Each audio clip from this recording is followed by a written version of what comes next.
second question, Attorney Harry, you mentioned naman kanina na you will address na rin yung questions Yes. about yourself, concerning yourself. Malacanang just said to Duterte supporters that they should Come home.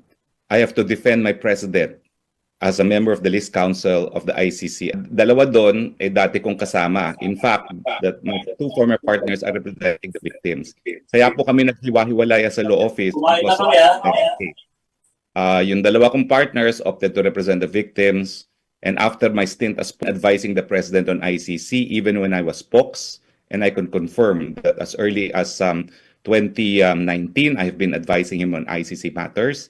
So, kinailangan po kami maghiwa-hiwalay as a law office and as legal partners. No? So, I'm sorry, I cannot come home. I have to defend my president. And as a follow-up to that, lang, no, my question, are you saying, Attorney, that you are willing to face the case after this entire thing? Well, nakabinbin po ang aking petition sa Korte Suprema para ideklara ang labag sa saligang batas yung investigasyon na ginagawa nila at walang basihan yung paghingi ng mga dokumentong hinihingi sa akin. Paulit-ulit ko naman pong sinasabi, hindi ko po tinatakasan yan. Inaasahan ko naman po na magdedesisyon ng Korte Suprema at susunod tayo sa desisyon ng Korte Suprema. Ulitin ko po fake news po yung sinasabi nilang pugante ako dahil ang pugante po ay tumatakas sa isang arrest warrant na inisyu ng isang hukuman. Ang arrest warrant po ng inisyu ng Kongreso ay para lamang sa isang resource person para dumalo sa isang pagpupulong at magsumiti ng mga dokumento. Wala po akong ginawang krimen na naging basihan para sa pag-issue ng warrant of arrest ng lehislatura. And paano po kung mag-file ng extradition request ang Pilipinas para kayo po ay mapauwi? Well, I'm formally announcing that after our meeting today, I'm filing formally for asylum here at the Netherlands. As soon as my application of asylum is received, I do have the rights to non-refoulement.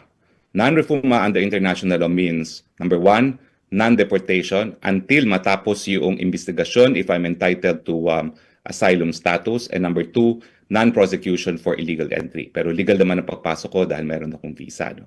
Pero naniniwala ako na yung warrant of arrest ng Kamara de Representante ng WAD Committee ay mapapatunay ng unjust prosecution. Kasi dito sa Europa, unheard of yung isang walang investigasyon sa if it has always been there, no, since time pa ng Aquino government, no. So I'm confident. I am confident that I can prove political persecution through unjust prosecution ng WAD Committee. When was that filed, Attorney, yung application for asylum, and how long do you expect that to be? The place of filing is medyo malayo, 3 hours, so I expect to spend the night there. And there's a whole procedure that I need to comply before they give me proof that I am an asylum seeker and a temporary residence in the Netherlands as soon as they receive my application for asylum.